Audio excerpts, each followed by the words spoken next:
Good evening and thanks for joining us for 12 News at 10. I'm Mark Curtis. And I'm Kyrene Devine. Tonight we're diving into a bombshell report on an East Valley Parks and Recreations department. It finds that there are several cases of misconduct carried out by park rangers who acted outside of the scope of their authority. That report led to the resignations of both the park's director and deputy director. 12 News journalist Chase Golightly spent the afternoon reading through this nearly 300-page report. And Chase, it really sounds like they found some serious problems. Mark Rebe, it includes rangers using racial slurs, seizing drugs and then forgetting about them, also taking a gun and never reporting it. If a Mesa park ranger runs into a problem dealing with a crime, they're supposed to call police, especially when it comes to finding weapons or drugs. But this 263-page independent report focused on multiple park rangers who took that power upon themselves. It was so bad a new park ranger who had only been on the job for about 2 months is the one who reported these situations to Mesa Police and HR. Writing that 2 park rangers above him acted as though they were untouchable and could do things however they wanted after that. One instance involved this gun at Pioneer Park in Mesa. The report claims 2 rangers took a backpack found in the park bathroom. Inside was drugs and the gun. Rangers took it back to the office, but instead of reporting it to police, one of them kept it inside his desk for close to 3 months. That new ranger reportedly heard others saying they could, quote, hold on to the gun to plant it on someone if needed. When the unit supervisor was told about this, finding the gun and questioning lead park ranger Joshua Amato, who had it, he reportedly stated that he did not turn the handgun in because he had forgotten about it. Amato was arrested for theft. 2 others were also found in violation of not reporting the gun. When it came to seizing drugs, which is supposed to be done by police, the report found after seizing contraband, park rangers were instructed by their leadership to secure the contraband in the lockbox in the bed of their trucks and transport it to the office. But it also writes there were repeated instances of finding unsecured and undocumented contraband inside rangers' work trucks, frequently misplacing it or forgetting to transfer it to the office lockbox. One ranger reportedly had this patch calling themselves the Goon Squad. Another reported 2 rangers bragged about beating up a guy at Pioneer Park near the flagpole, saying they lied to Mesa Police and told them the guy tripped and fell when really one of them hit him. Then there's instances of those same 3 rangers using racial slurs frequently, specifically the N-word, referring to each other. Since the allegations came to light in April, 6 park rangers were placed on administrative leave during the investigation. 4 of them have resigned. It also found their boss, Park Ranger Unit Supervisor Brett Burton, Department Director Andrea Moore, and Deputy Director Amy Manis didn't do anything to stop this. Burton retired 2 months ago while on administrative leave. Moore and Manis resigned when they got this report. Now, I reached out to Mesa Police about its own investigation into this. I was told they did submit charges to county and city court, but none of them were pursued. Now, we are working to confirm why that decision was made. We're live in the studio. Chase Golightly, 12 News. All right, Chase, thank you. Well, things are back to normal in the city of Globe tonight after an unusual discovery triggered evacuations earlier today. Yeah, it all started after a resident found these World War II era hand grenades that were buried in his backyard. 12 News journalist Gabriella Becerra explains what happened.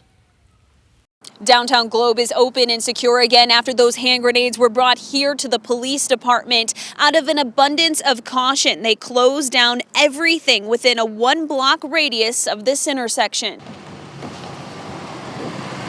For the past 8 decades or so, these World War II era hand grenades have remained intact. It's unclear how they ended up buried in a Globe backyard, but that's exactly where a resident found them Monday morning. There's no specific reason that we can think of. The man brought the grenades to the Globe Police Department, and officers called in the bomb squad for backup. And there's enough concern with the experts that we brought in that we're taking the measures we're taking. Fire Chief Gary Robinson says the bomb squad determined these devices appeared to be legitimate shrapnel grenades. They are a fragmentation type device, so they're designed to explode with shrapnel and stuff.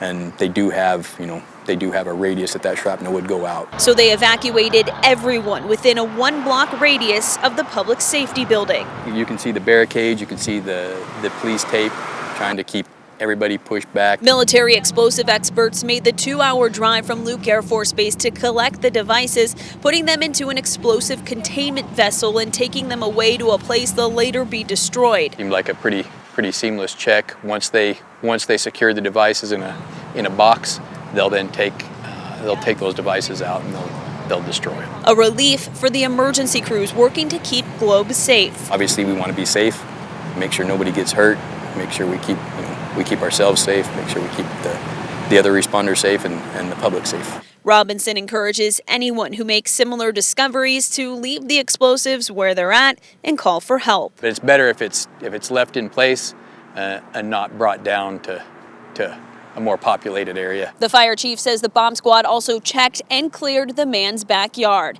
In Globe, Gabriela Becerra, 12 News. Gabby, thanks. New at 10, Arizona Senator Mark Kelly is responding after the Department of Defense announced plans to escalate its investigation into a controversial video. Last month, Senator Kelly joined Democratic colleagues telling military members that they could refuse illegal orders. President Trump previously called the comments seditious. Senator Kelly responded to this latest news today. They are threatening everything I fought for and served for over 25 years in the U.S. Navy, all because I repeated something every service member is taught. It should send a shiver down the spine of every patriotic American that this president and Secretary of Defense would so corruptly abuse their power to come after me or anyone this way. Well, today, attorneys for Senator Kelly sent a letter to the Secretary of the Navy saying that any proceedings against Kelly is an abuse of power. The letter also threatened legal action if the investigation continues. Arizona and more than 20 other states are suing Uber, accusing the rideshare giant of deceptive practices tied to its Uber One subscription service. The lawsuit follows a federal case filed earlier this year that says Uber made it difficult for customers to cancel. It also accuses Uber of misleading customers about how much money they can actually save. Attorney General Chris May says that big companies don't get to trick people into paying for subscriptions that they don't want. Uber calls the lawsuit misguided, saying that cancellations are quick, can be done anytime in the app, and comply with the law. The Kyrene School District is facing some tough decisions as enrollment continues to decline. Leaders are considering a plan that could close up to 8 elementary and middle schools. The district says declining birth rates, fewer new families moving to the area, and transfers to charter schools or voucher programs have caused enrollment to fall from 20,000 students to about 12,000. A vote on a finalized plan to close schools and approve funding is set for tomorrow night at 6 o'clock, and 12 News will be there. A smelly situation has Maricopa homeowners upset. The air near their homes has developed an awful stench. They tell us that it was worse over the weekend, and some neighbors thought it was from nearby livestock, while others say that it's a strong sewer smell near the lake. Everyone agrees, though, that it gets worse during the evening hours, and it's left many residents wondering what can be done. You don't really know what it is, so people often find themselves wondering. Yeah, like we're wondering. The main thing for me was I was wondering where was it coming from. I couldn't figure out like what part of the Maricopa is it coming from. It was just there. It would come up at night and then it'll leave at morning. Well, the city blames the smell on a nearby wastewater treatment plant. We reached out to the plant's owner, who told us the smell was related to the plant, but that they believe that it has gone away. Still ahead tonight.